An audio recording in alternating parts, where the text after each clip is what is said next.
Hi guys, welcome to my YouTube channel. आज हम लोग सेट्स के बेसिक के बारे में पढ़ेंगे कि सेट क्या होते हैं और क्या मतलब इसके कौन कौन से टाइप होते हैं, इन सब के बारे में। तो सेट क्या होता है? सेट होता है a well defined collection of objects को हम सेट बोलते हैं। मतलब इसका क्या हो गया? इसका मतलब ये हो गया कि कोई भी हमने जो चीज़ लिखी है उसकी एक प्रॉपर डेफिनेशन निकले। जैसे कि मैंने मान लिया कि ए कोई सेट है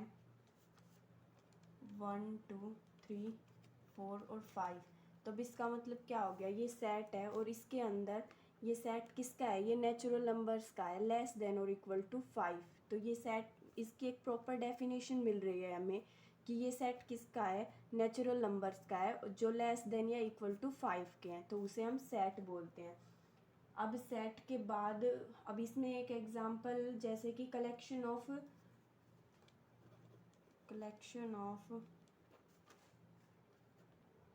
collection of qualitative attributes such that honest, intelligent are not considered as set। तो अब इसका मतलब क्या हो गया? इसका मतलब ये हो गया कि कोई भी जो ऐसी चीज़ें जो किसी की क्वालिटी बताती है उनको हम सेट कंसिडर नहीं कर सकते। जैसे कि अब हमें कोई सेट बना लिया कि क्लास में जो इंटेलिजेंट बच्चे हैं उनका एक सेट है। अब हम उसे सेट बोलेंगे या नहीं बोलेंगे? तो हम उसे सेट नहीं बोलेंगे। क्यों नहीं बोलेंगे? क्योंकि किसी के लिए तो कोई बच्चा इंटेलिजेंट होगा और किसी के लिए कोई बच्चा इंटेलिजेंट होगा, तो हम उसे सेट थोड़ी ना बोल सकते। सेट हम उसे बोलते हैं जिसकी एक प्रॉपर डेफिनेशन निकले। तो ऐसी चीज़ों को हम सेट नहीं बोलते। जैसे कि मार्केट में कोई बेस्ट कार्स हैं, तो हम बेस्ट कार्स को कोई सेट नहीं बोल सकते। क्यों नहीं बोल सकते? क्योंकि किसी के लिए कोई कार बेस्ट होती है और किसी के लिए कोई कार बेस्ट होती है। तो इसलिए ये कलेक्शन ऑफ क्वालिटेटिव एट्रीब्यूट्स जो होते हैं, जो किसी की क्वालिटी को रिप्रेजेंट करते हैं, उनको हम सेट कंसिडर नहीं करते हैं। अब हमारे पास और जैसे चीज़ें हैं कि जैसे इवन नंबर्स का सेट हो गया, नेचुरल नंबर्स का सेट हो गया, उन्हें ही हम सेट बोलते हैं। फिर उसके बाद होती है कि नोटेशन ऑफ सेट। नोटेशन क्या? नोटेशन ऑफ सेट, इसका मतलब ये हो गया कि है ना, हमारे मैथ में कुछ ऐसी ये इनकी एक प्रॉपर नोटेशन होगी। जैसे कि एन हो गया। अब एन को हम कहीं पे यूज़ करेंगे तो हम लोग इससे डायरेक्टली पता चल जाएगा हमें कि यहाँ पे ये एन किसको रिप्रेजेंट कर रहा है? नेचुरल नंबर को। ऐसे ही और भी है, जैसे कि तो एन से जहाँ पे भी हमें एन मिलेगा, जैसे कि कोई बोल देगा कि आपके पास कोई सेट है एन, तो हम लोग मतलब समझ आ जाएगा कि एन का मतलब हो गया कि कोई नेचुरल नंबर का सेट है। ऐसे ही ना जेड होता है, जेड इंटीजर्स को प्रेजेंट करता है, ऑल इंटीजर्स को। अगर जेड की जगह जेड प्लस है तो इसका मतलब हो गया कि ये पॉजिटिव इंटीजर को रिप्रेजेंट करता है। तो यही होती है कि नोटेशन ऑफ सेट, इसको नोटेशन बोलते हैं। ऐसे क्यू के लिए, क्यू होता है रेशनल नंबर के लिए, क्यू प्लस हो गया तो पॉजिटिव रेशनल नंबर के लिए।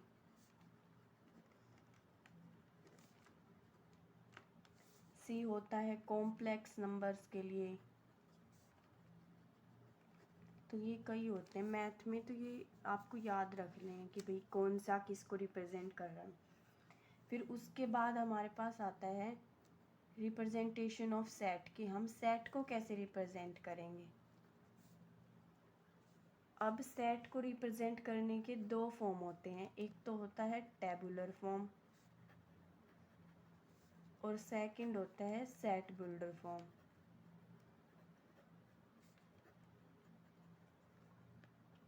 जो टेबुलर फॉर्म होता है उसको हम रोस्टर फॉर्म भी बोलते हैं, और जो हमारे पास सेट बिल्डर फॉर्म होता है उसको हम रूल मेथड बोलते हैं। तो सेट पहले हम देखते हैं कि टेबुलर फॉर्म में हम कैसे रिप्रेजेंट करते हैं। और एक बात हमेशा याद रखनी है कि जब भी हम सेट को रिप्रेजेंट कर रहे हैं तो सेट को हमेशा कैपिटल लेटर से ही रिप्रेजेंट करते हैं। जैसे यहाँ पे मैंने बताया था कि ए कोई हमारे पास सेट है, तो वो ए यहाँ पे इनको कैपिटल लेटर से रिप्रेजेंट करते हैं। और सेट के अंदर जो भी हमने नंबर्स लिखे हैं या फिर कुछ भी लिखा है उनको हम एलिमेंट्स बोलते हैं। और जो एलिमेंट्स जो लिखते हैं वो हम लिखते हैं स्मॉल लेटर्स में। अगर हम मैथ के तो हमारे पास कुछ होता नहीं कि भाई स्मॉल कैपिटल कुछ हो, लेकिन अगर इंग्लिश का कोई सेट दे रखा है, जैसे कि ए दे दिया भाई, ए बी सी कोई सेट दे दिया, तो इसको हम जो लिखते हैं इसको स्मॉल लेटर्स में लिखते हैं, ये बात भी हमेशा याद रखनी है। और इसको करली ब्रैकेट्स के अंदर ही लिखते हैं। सेट की नोटेशन होती है कि सेट को हमेशा करली ब्रैकेट्स के अंदर ही लिखा जाता है, तभी ये सेट बनता है। अगर हम ऐसे ब्रैकेट लगा देंगे तो ये कोई सेट नहीं बनेगा, अगर हम करली ब्रैकेट करेंगे तो ही वो सेट होता है। तो टेबुलर फॉर्म क्या होती है कि टेबुलर फॉर्म वो फॉर्म होती है जिसमें हम नंबर्स की फॉर्म में जो हम लिखते हैं, कि यानी कि हम एलिमेंट्स की लिस्ट जो बनाते हैं, कंप्लीट एलिमेंट्स को जिसमें लिखते हैं, वो होती है हमारी टेबुलर फॉर्म। और सेट बिल्डर फॉर्म क्या होती है? सेट बिल्डर फॉर्म होती है जिसमें हम इनकी लिस्ट नहीं बनाते कंप्लीट एलिमेंट्स की। इसमें हम क्या करते हैं, इसमें हम एक स्पेशल प्रॉपर्टी देते हैं, उससे हम रिप्रेजेंट करते हैं एक ऐसी प्रॉपर्टी जो कि उस कंप्लीट को सेटिस्फाई करती है, हर नंबर को। जैसे टेबुलर फॉर्म का हमने एग्जांपल दे दिया कि भाई ए हमारे पास हो गया 1 2 3 4 5 एंड सो ऑन, और ये 10 तक है भाई ऐसे। तो अब हम इस टेबुलर फॉर्म में तो हमने ये सब लिस्ट किए हैं कि एक एक एलिमेंट लिखा है, लेकिन सेट बिल्डर फॉर्म में हम इनको लिखेंगे एक प्रॉपर्टी की फॉर्म में लिख देंगे नीचे, इसको कंप्लीट ऐसे नहीं लिखेंगे। तो अब इसमें हम कैसे लिखेंगे, इसमें लिखेंगे जैसे हमने लिख दिया कि भाई x है such that x belongs to n and x is less than equal to 10। तो अब यहाँ पे क्लियर हो गया सबको। इस बात से हमने इन सब की प्रॉपर्टी बता दी कि x क्या होगा, x होगा, ये होता है रिलेट टू का साइन, कि x रिलेट्स टू n, यानी x इससे बिलोंग कर रहा है, एक तरीके से बिलोंग्स टू। तो x बिलोंग कर रहा है n क्या होते हैं? Natural number. तो x n नेचुरल नंबर से बिलोंग कर रहा है और x हमारा लेस देन इक्वल टू 10 है। तो हमें पता है नेचुरल नंबर 1 से शुरू होते हैं, तो हम इसको कैसे लिखेंगे कि भाई 1 से शुरू होते हैं, 10 या 10 के इक्वल होते हैं। तो यही हो गया, लेकिन इन दोनों को लिखने का तरीका अलग अलग हो गया। इसमें हम एक प्रॉपर्टी से लिखते हैं और इसमें जो हम लिखते हैं वो पूरे जो एलिमेंट्स होते हैं उनको लिस्ट करते हैं। तो ये दोनों होती है टेबुलर फॉर्म और सेट बिल्डर फॉर्म। फिर इसके बाद हमारे पास और डेफिनेशन आती है कि फाइनाइट सेट क्या होते हैं। फाइनाइट सेट वो सेट होता है जिसके अंदर जो एलिमेंट्स होते हैं उनकी हम काउंटिंग कर सकते हैं। तो इस जैसे कि एग्जाम्पल हो गया, ए हो गया हमारे पास ABC। अब इसमें हम काउंटिंग कर सकते हैं, इसमें 3 एलिमेंट हमें साफ दिखाई दे रहा है, तो ये हो गया फाइनाइट सेट। इनफाइनाइट सेट क्या होता है? इनफाइनाइट सेट वो सेट होते हैं जिसमें कि हम एलिमेंट्स को काउंट नहीं कर सकते कि इसके अंदर कितने एलिमेंट है। जैसे कि हमने एग्जाम्पल ले लिया ए इक्वल टू, हमने ले लिया कि भाई x such that x belongs to n। अब ये हमने सेट ले लिया, अब हमें ये नहीं पता x बिलोंग्स टू n तो हो गया, लेकिन इन्होंने ये नहीं बताया कि n कहाँ तक जा रहा है, यानी n इन्फिनिटी तक जा रहा है। अब कौन सी नेचुरल नंबर पे हमें रुकना है ये हमें नहीं पता, यानी कि इन्फिनिटी तक जा रहा है। तो ये होते हैं इनफाइनाइट सेट, इनमें जितने भी एलिमेंट आएंगे उनकी हम काउंटिंग नहीं कर सकते, तो यही होता है इनफाइनाइट सेट। फिर उसके बाद आता है सिंगलटन सेट। सिंगलटन सेट क्या होता है? सिंगलटन सेट वो सेट होता है जिसके अंदर ओनली 1 एलिमेंट होता है, ओनली 1 एलिमेंट, वो होता है सिंगलटन सेट। जैसे कि भी एग्जांपल ए हो गया, कुछ भी ये हो गया, इसके अंदर ए एक एलिमेंट है इसके अंदर, तो ये हो गया सिंगलटन सेट जिसके अंदर ओनली 1 एलिमेंट होगा, वो होता है सिंगलटन सेट। फिर उसके बाद आता है एम्प्टी सेट। इसके नाम से ही क्लियर हो रहा है, एम्प्टी मतलब कि बिल्कुल खाली। तो the set not containing any element, कि एक ऐसा सेट जिसके अंदर कोई एलिमेंट ही नहीं है। अब इसकी नोटेशन को ध्यान से देखना कि जैसे कि ए हमारे पास हो गया, तो हम इसको ऐसे रिप्रेजेंट करते हैं, करली ब्रैकेट्स के अंदर कुछ नहीं, और या फिर इसको करते हैं ऐसे फाई। अगर आप लोगों ने ये कर दिया कि भाई फाई का मतलब तो यही होता है कि भाई कुछ भी नहीं होता फाई का मतलब, और लेकिन आपने फाई को ऐसे कर दिया, तो अब इसका मतलब ये हो गया, ये इसके बाद सेट की नोटेशन आती कि ये कोई सेट है जिसके अंदर एक एलिमेंट है और वो एलिमेंट फाई है, तो ये हो जाएगा गलत, हमें ऐसे नहीं करना है। अगर आपको ऐसे फाई की फॉर्म में रिप्रेजेंट करना है एम्प्टी सेट को, तो ओनली फाई ऐसे लिखेंगे या फिर ओनली करली ब्रैकेट्स बना के करली ब्रैकेट्स को खाली छोड़ देते हैं, तो वो भी एम्प्टी सेट की एक नोटेशन होती है। तो ये नोटेशन याद रखनी है, ऐसे डिनोट बिल्कुल भी नहीं करना है। एम्प्टी सेट्स के दो नाम और भी होते हैं। एम्प्टी सेट को हम नल सेट भी बोलते हैं और वॉइड सेट भी बोलते हैं। तो ये भी अगर इनसे भी अगर डेफिनेशन कभी आ जाती है तो याद रखना है कि एम्प्टी सेट्स के ही नाम होते हैं ये दोनों।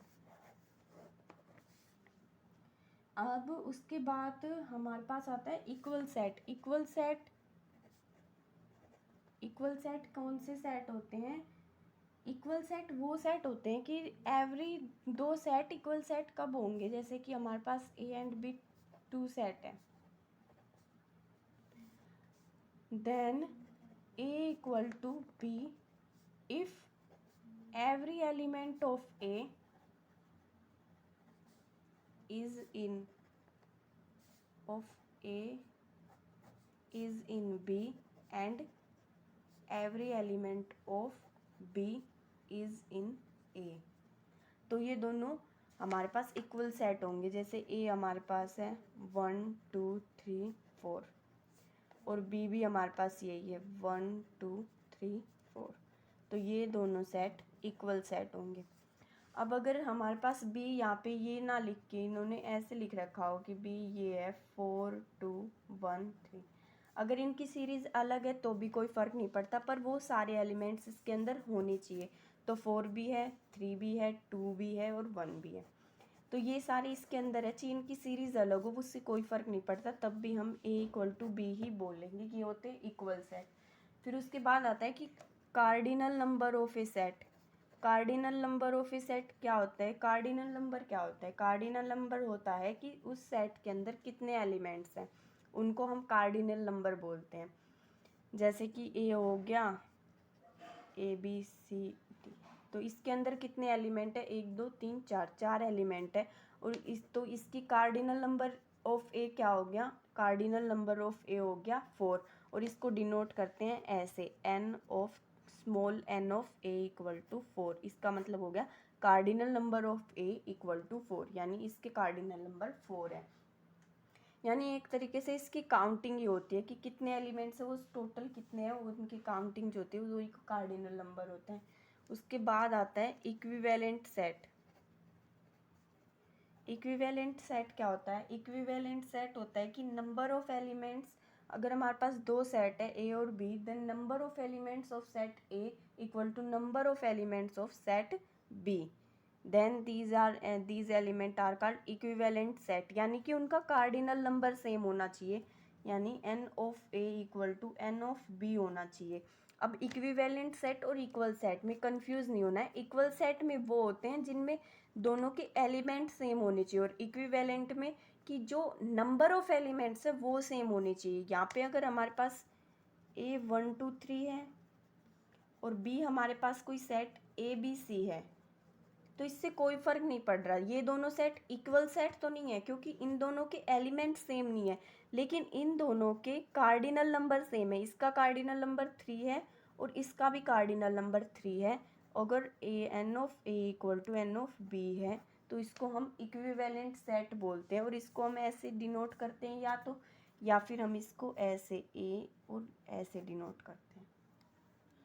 तो ये होता है इक्विवेलेंट सेट, और इक्वल सेट मैंने ऊपर बता दिया, और ये इक्विवेलेंट, इन दोनों में भी कन्फ्यूज। अब इसके बाद नेक्स्ट जो डेफिनेशन आती है वो आती है सबसेट की, कि सबसेट क्या होता है? तो a set is called subset of another set if all the elements of set A are in set B, यहाँ पे in another set of set A are in another set. यहाँ पे ये वाला जो ए है ये वैसे लिखा गया है कि ए सेट यानी कि कोई भी एक सेट है वो दूसरे सेट का सबसेट तब होता है जब पहले वाले सेट के सारे एलिमेंट दूसरे वाले सेट में होते हैं। जैसे ए हमारे पास हो गया 1 2 3 और बी हमारे पास हो गया 1 2 3 4। तो अब हम यहाँ पे बोल सकते हैं कि ए जो सेट है वो बी सेट का सबसेट है, और इसको मतलब इसकी नोटेशन क्या होती है? इसकी नोटेशन होती है ऐसे सी, उल्टा सी बना, ऐसे सी बनाते और उसके नीचे एक डंडी करते। तो ये इसका मतलब हो गया कि ए सबसेट है बी का। A set is said to be subset of set B if every element of set A are in set B. अब उसके बाद आती है कि प्रॉपर सबसेट क्या होता है. प्रॉपर सबसेट की भी डेफिनेशन. अब नेक्स्ट डेफिनेशन आ गई कि प्रॉपर सबसेट क्या होता है. तो a set is called proper subset of another set if all the elements of first set are in another set and the another set have at least one more element. तो इसका मतलब ये हो गया कि जो पहले वाला जो सेट है उसके अंदर उसके सारे एलिमेंट्स दूसरे सेट में होने चाहिए और दूसरे सेट में एटलीस्ट वन एलिमेंट तो एक्स्ट्रा होना ही चाहिए. इसमें ज़्यादा भी हो सकते हैं या फिर एक तो होना ही चाहिए. और इसको नोट करते ये ऐसे से बनाते हैं. इसका मतलब हो गया कि ए प्रॉपर सबसेट है बी का. अब सबसेट और प्रॉपर सबसेट में डिफरेंस क्या हो गया कि सबसेट में तो ये होता है कि इसमें जो भी एलिमेंट्स हैं इसके इसमें होने चाहिए और इसमें अगर एक्स्ट्रा एलिमेंट है तो कोई दिक्कत नहीं है, वैसे अगर नहीं है तो भी कोई प्रॉब्लम नहीं है. लेकिन प्रॉपर सबसेट में इसमें एक्स्ट्रा एलिमेंट होना ही चाहिए, ये कंपलसरी है. तो ये होता है प्रॉपर सबसेट. इसके बाद हमारे पास क्या आता है कि भाई क्या होता है पावर सेट. तो पावर सेट क्या हो गया, collection of all subsets of any set. Collection of all set all subsets of A set. तो इसको हम बोलते हैं power set. Collection of all subsets of A set यानी कि इसका मतलब ये हो गया कि ये भी एक सेट ही होता है. जैसे कि ए हमारे पास है ए बी सी ये है. तो अब हम पावर सेट ऑफ ए क्या क्या लिखेंगे. पावर सेट ऑफ ए को पहले तो हम डिनोट करते हैं पी ऑफ ए से. अब इसको ऐसे लिखते हैं कि ये भी तो एक सेट है तो इसको हम इस सेट की फॉर्म में लिखते हैं. और अब इसके सबसेट बनाने हैं. तो ए के सबसेट कौन कौन होंगे, ये देखो. सबसेट की जो डेफिनेशन थी वो यही थी ना कि भाई उसके अंदर उसके सारे एलिमेंट दूसरे वाले में होने चाहिए और कम से कम मतलब ज़्यादा एक्स्ट्रा है तो होने तो कोई दिक्कत नहीं है. तो पहले तो एक बात हमेशा याद रखनी है कि हर एक सबसेट कोई भी जो सेट है उसका एक सबसेट 5 होता है यानी कि 0 यानी कुछ नहीं, वो भी हर एक सेट का सबसेट होता है. तो पहले इसमें हम सबसे पहले 5 लिखेंगे. पहले चलो अलग अलग करके लिख के दिखा देती हूँ. तो अब इसके सबसेट क्या क्या हो गए. पहला तो सबसे पहला हो गया 5. अब एक हो गया कि पहले हम एक एक एलिमेंट लेते जाएंगे. तो ए बी सी. अब ये एक अलग सेट बन गए ये सब. अब देखो ये वाला इस सेट का सबसेट है क्योंकि है भाई ये वाला एलिमेंट है इसमें और इसमें फालतू एलिमेंट है तो कोई प्रॉब्लम नहीं है हमें. तो ये हो गए. अब दो दो ले लेते हैं. ए बी बी सी सी ए ये हो गए. अब ये भी है भाई ए बी भी है इसमें फालतू तो कोई प्रॉब्लम नहीं है. और हमेशा ये बात भी याद रखनी है कि जो भी सेट होता है वो खुद का ही सबसेट होता है. यानी कि ए बी सी ये भी इसका सबसेट होगा. क्यों होगा, क्योंकि ये सारे एलिमेंट इसमें हैं और इसमें अगर एक्स्ट्रा एलिमेंट नहीं है तो कोई प्रॉब्लम नहीं है. तो अब ये सारे जो एलिमेंट हो गए यही इनको एक सेट की फॉर्म में लिखना ही पावर सेट होता है. यानी कि किसी भी सेट के सारे सबसेट्स को एक सेट की फॉर्म में लिख देना. यानी अब ये भी एक सेट बन गया, ये एक बड़ा सेट बन गया इन सभी छोटे सबसेट्स का. इन सभी का कलेक्शन हो गया इस बड़े सेट में. और अब हम इनको लिख देते हैं ऐसे.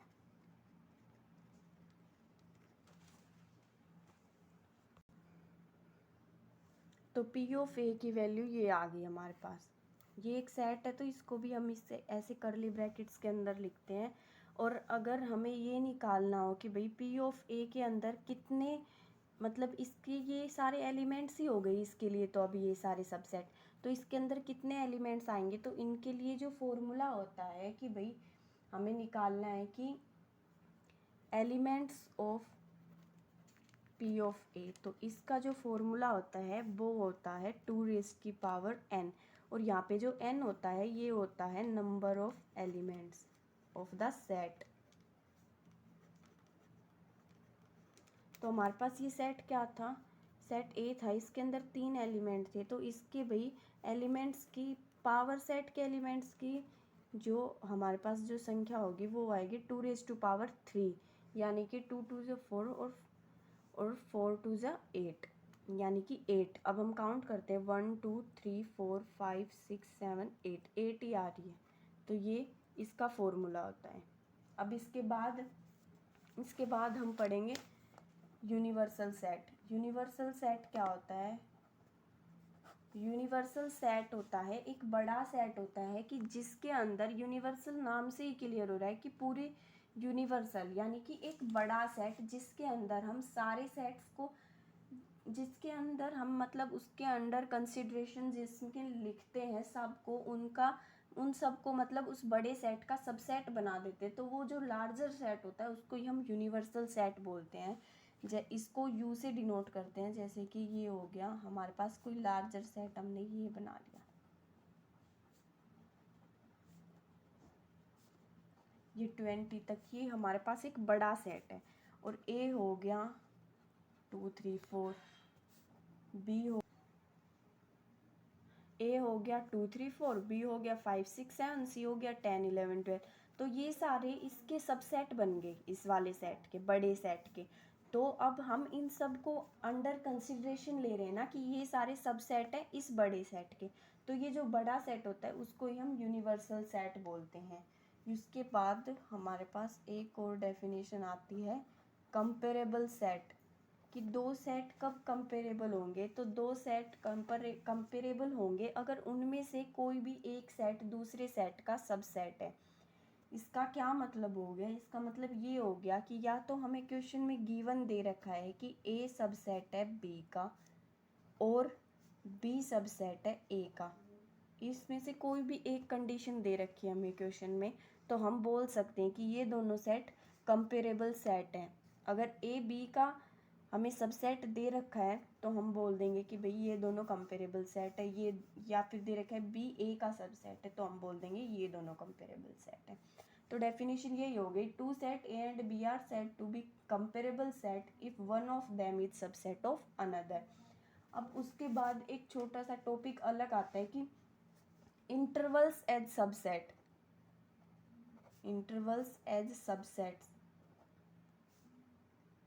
Of R. आर यहाँ पे किसको डिनोट कर रहा है? आर यहाँ पे रियल नंबर्स को डिनोट कर रहा है।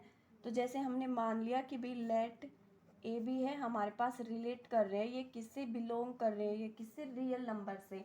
और क्वेश्चन में ये भी गिवन है कि let a b belongs to R है और ए जो है वो बी से छोटा है, then the set of real number. अब इनका सेट क्या हो गया कि हमारे पास कोई एक्स है सच दैट ए जो है वो एक्स से छोटा है, नहीं, एक्स जो है वो ए से तो बड़ा है लेकिन बी से छोटा है, is called an open interval and is denoted by this. तो अब ये इस इंटरवल को हमें जो, इसको ओपन इंटरवल बोलते हैं और इसको जब डिनोट करते हैं तो इसकी देखो ऐसे ये स्मॉल ब्रैकेट लगाते हैं, और इसको जब नंबर लाइन पे जैसे हमें डिनोट करना है तो इसको ऐसे करते हैं कि ये मान लिया हमारे पास ए है, ये बीच वाली लाइन को इसमें डार्क करते हैं और ये मान लिया बी है, ऐसे इसको नंबर लाइन पे डिनोट करते हैं ओपन इंटरवल को, ये होता है ओपन इंटरवल। फिर उसके बाद जैसे कि हमारे पास the interval which contain end points. अब हमारे पास ऐसा इंटरवल है, इसमें तो था कि ए बी से छोटा था और ए और बी दोनों उसमें वो भी कंटेन भी नहीं कर रहे थे। अब अगला है कि contain and point, and point को कंटेन कर रहे हैं, तो अब उसको बोलते हैं हम क्लोज्ड इंटरवल, क्लोज्ड इंटरवल। और उसको डिनोट करते हैं कि दोनों साइड लार्ज ब्रैकेट लगाते हैं ऐसे, और इसको नंबर लाइन पे डिनोट करते हैं, इससे बीच वाला डार्क ही करते हैं, ये ए होता है बी होता है, इसमें ये वाली जो पोजीशंस होती हैं इनको भी डार्क करते हैं। अब उसके बाद आता है कि भाई close eight one and and open at one another and. जैसे कि क्वेश्चन में सिचुएशन होगी कि ए की साइड से तो क्लोज है और बी की साइड से ओपन है, यानी कि इंक्लूडिंग कर रहा है ए को और एक्सक्लूड कर रहा है बी को, तो हम उसको डिनोट करते हैं ऐसे। इसका मतलब इस साइड क्लोज है तो यानी कि इसको इंक्लूड कर रहा है और इसको इंक्लूड नहीं कर रहा है, तो ये इसकी साइड ऐसे हम स्मॉल वाला ब्रैकेट लगाते हैं, तो इसको हम डिनोट करते हैं ऐसे। ए की साइड को डार्क करेंगे, बी की साइड को नहीं करेंगे, ये ए ये बी। अब इसके दो केस हो गए, एक तो ये पहले वाला, अब दूसरे वाला ये हो सकता है कि ए को इंक्लूड ना करे और बी को इंक्लूड करे। तो इसको ऐसे करते हैं, इस साइड से इस बार हम ओपन करेंगे, इस साइड से क्लोज करेंगे और इसको ऐसे करते हैं। ये ए हो गया, ये बी हो गया, इस साइड से डार्क करेंगे क्योंकि इसको ये इंक्लूड कर रहा है। तो ये हो गया। मैं आई होप आप लोगों को ये इंटरवल्स का भी समझ में आ गया होगा। इंटरवल्स में ऐसा कुछ समझने वाला नहीं है, बस यही है कि हम इनको कैसे कैसे डिनोट करते हैं, कैसे यहाँ इनको ऐसे डिनोट करते हैं और कैसे इनको नंबर लाइन पे डिनोट। आई होप आप लोगों को ये सब कुछ क्लियर हो गया होगा। Thank you so much for watching my video, और for such video subscribe my channel and like the video अगर आप लोगों को पसंद आई है तो। तब तक के लिए ओके, नेक्स्ट वीडियो तक टाटा बाय बाय, थैंक यू।